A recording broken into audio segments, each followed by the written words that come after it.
ஆண்டவர் இரட்சகருமாக இயேசுவின் இனிதான நாமத்தினால் உங்களை வாழ்த்துகிறேன். இந்த நாள் நம்முடைய ஆவிக்குரிய சிந்தனைக்காக ஆதியாகமம் 26 அதிகாரம் 12 வசனத்தை நான் வாசிக்கிறேன்.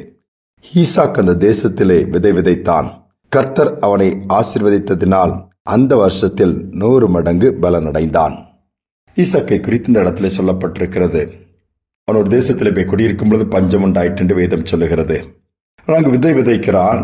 கர்த்தர் அதை ஆசீர்வதிக்கிறார். 100 மடங்கு பலன் கிடைக்கிறது. இதான் கிருபை. யோசித்து பாருங்களேன். அங்கு எந்த வாய்ப்புமே இல்லை, வசதிகள் இல்லை. ஆனால் கர்த்தர் ஈசாக்கை நினைவு கூறுகிறார். ஈசாக்கை ஆசீர்வதித்தபடியினால் செய்கிறதும் ஆசீர்வதிக்கப்படுகிறது. வாக்குத்தத்தத்தின் புத்திரன் தான் ஈசாக். தகப்பனாகிய ஆபிரகாம் தேவனுடைய நியமங்கள், கட்டளைகள் எல்லாவற்றையும் கீழ்ப்படிந்து வருகிறார். வேதம் அதுதான் சொல்லுகிறது. வாக்கு கொடுத்தபடியே ஈசாக்கு பிறக்கிறான். ஈசாக்கும் அந்த பெற்றோருக்கு கீழ்ப்படுகிறான். ஈசாக்கை பலியிட சொல்லுகிறார். தகப்பனாகிய ஆபிரகாம் கொண்டு போய் பலியிடும்படியா இந்த பலிபீடத்திலே கட்டைகளை எல்லாம் அடுக்கி கட்டும் பொழுது கூட அமைதியாகவே இருக்கிறார்.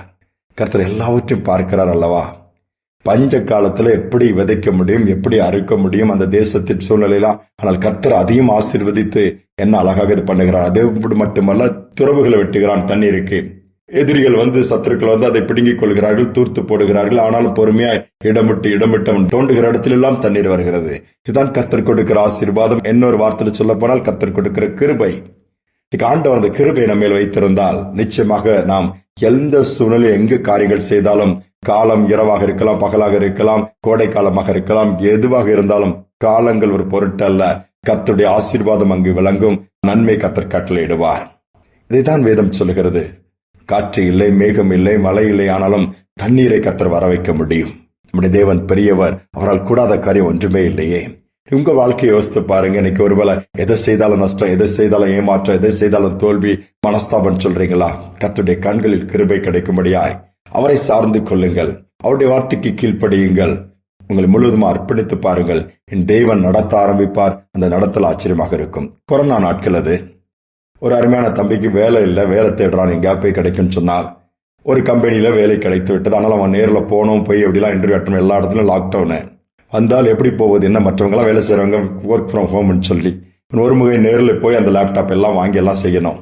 பாருங்க, அங்க வேலையே அந்த நேரத்தில் கிடைக்காது. நிறைய பேர் வேலை இழப்பு தான் இருந்ததானால் அந்த நேரத்தில் இது எப்படி கிடைக்கும்னா, அந்த தம்பி ஆண்டவரை சார்ந்து அவரை நோக்கி பார்த்தபடினால் அந்த கம்பெனி என்ன பண்ணுது, கவர்மெண்ட்ல பாஸ் வாங்கி ஒரு கேப் அனுப்பி இவனை கூட்டிட்டு போய் கரெக்டா எல்லாத்தையும் முடிச்சு வீட்டுல கொண்டு விட்டுருச்சு. சம்பளம் கொடுத்து அந்த காலத்தில் நடத்தி இன்னைக்கு அழகா நல்லா அவனுக்கு திருமண வாழ்க்கை ஏற்படுத்தி குழந்தை கொடுத்து இன்னைக்கு வீட்டை வாங்கி அற்புதமா கர்த்தர் நடத்துறாரு. தேவன் செய்வது அது நிலைக்கும், வாய்க்கும், எல்லா தடைகளும் மாறும்.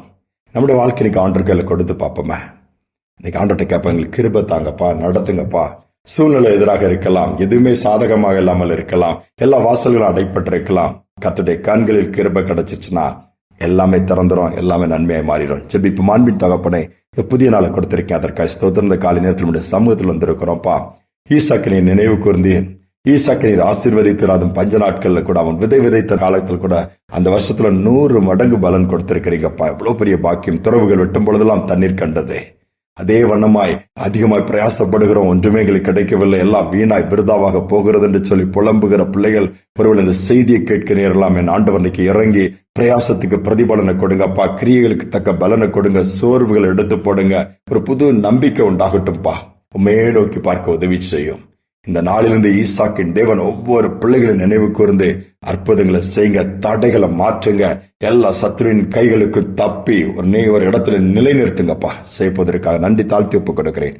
துதிக நம்மை ஏற்றுக்கொள்ளும் இயேசுவின் நாமத்தில் பிதாவே, ஆமேன், ஆமேன். ஈசாக்கின் தேவன் நம்மோடு கூட இருக்கிறார்.